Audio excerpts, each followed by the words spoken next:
दोस्तों स्वागत है एक बार आपका फिर से हमारे यूट्यूब चैनल में। दोस्तों भारत एक समय था जब दुनिया इसे सोने की चिड़िया कहा करती थी, लेकिन समय बीतने के साथ भारत को दुनिया की नज़र लग गई और भारत गुलाम हो गया और हजारों सालों तक गुलाम रहा। लेकिन दुखद बात यह है कि हमेशा किसी अपने ने ही धोखा दिया और जिसकी वजह से हम बार बार गुलाम बनते रहे। दोस्तों इस वीडियो में मैं आपको बताने की कोशिश करूँगा कि जब देश में मुसलमान नहीं थे तब भी हम गुलाम कैसे थे।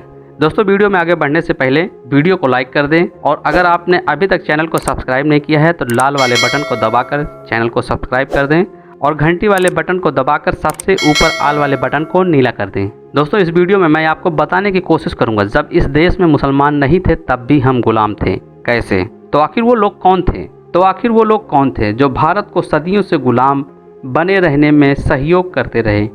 तो आइए शुरू करते हैं वीडियो को। दोस्तों सबसे पहले भारत पर आक्रमण यूनानी ग्रीक राजा अलेक्जेंडर 327 ईस्वी पूर्व में किया था, जिसे हम लोग सिकंदर के नाम से जानते हैं। सिकंदर का साथ तक्षशिला यानी आज के पाकिस्तान का राजा आम्भी कुमार ने दिया था, जिसकी मदद से सिकंदर ने पोरस को हराकर उत्तर पश्चिम भारत पर कब्जा कर लिया था। आम्भी पोरस के मामा का लड़का था जिसने सिकंदर का साथ दिया था और पोरस के साथ गद्दारी की थी। दूसरा बड़ा आक्रमण शकों ने 123 ईस्वी से 200 ईस्वी पूर्व किया था। इतिहासकारों का मानना है यह एक जनजाति थे जो लुटेरे थे और उत्तरी चीन की तरफ से आए थे और इन्होंने गुजरात सहित लगभग भारत के 3/4 हिस्सों पर शासन किया था। दुखद बात यह है कि शकों को राज करने का आमंत्रण जैन आचार्य कालक ने दिया था। आचार्य कालक उज्जैन के निवासी थे और अपने ही राजा गर्दभिल्ल के अत्याचारों से तंग आकर इन्होंने ऐसा काम किया था। शकों के बाद 65 ईस्वी पूर्व से 240 ईस्वी पूर्व कुषाणों ने आक्रमण किया था। ये बहुत शक्तिशाली थे। इन्होंने भारत के अधिकतम हिस्सों पर शासन किया। इन्हीं के समय में बौद्ध धर्म सबसे ज़्यादा फला फूला। कई बड़े मंदिरों का निर्माण किया गया, कई सिक्के भी चलाए गए। अगला सबसे बड़ा आक्रमण था 712 ईस्वी में मोहम्मद बिन कासिम का। इस 17 साल के लड़के ने भारत में मुस्लिम शासन की नींव रख दी थी।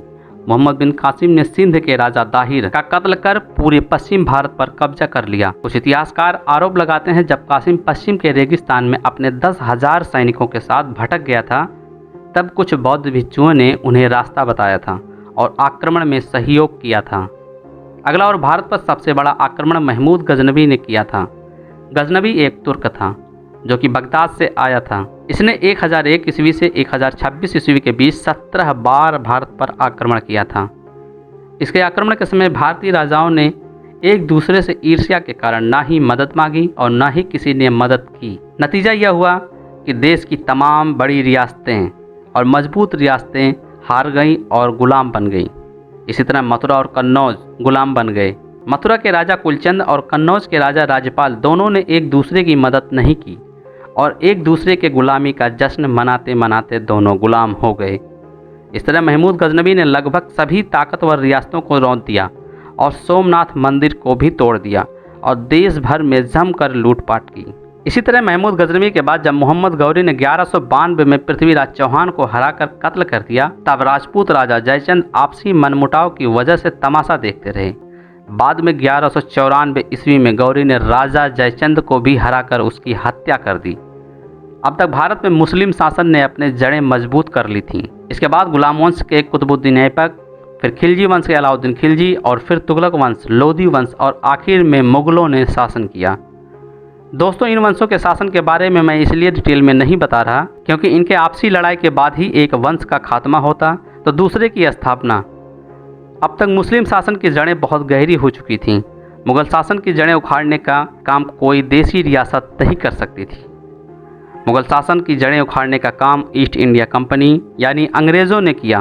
दोस्तों अंग्रेज़ों को भारत में राज करने में ऐसे ही कई गद्दारों ने मदद की और देश लगभग 200 सालों से अधिक तक अंग्रेज़ों के कब्जे में रहा। दोस्तों यहाँ गौर करने की बात है कि मुगलों ने यहाँ लूटने के मकसद से आक्रमण तो किया था लेकिन यहीं बस गए, यहीं बनाया और यहीं की मिट्टी में दफन हो गए।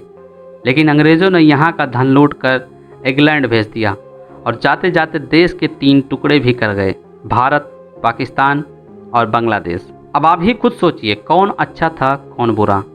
दोस्तों आज के वीडियो में बस इतना ही। उम्मीद करता हूँ वीडियो आपको बहुत अच्छी लगी होगी। तो वीडियो को लाइक कर दें। अगर चैनल को अभी तक सब्सक्राइब नहीं किया है तो लाल वाले बटन को दबाकर अभी कर दें और घंटी वाले बटन को दबाकर सबसे ऊपर ऑल वाले बटन को नीला कर दें। तो दोस्तों मिलते हैं नेक्स्ट अमेजिंग वीडियो के साथ, तब तक के लिए गुड बाय, जय हिंद।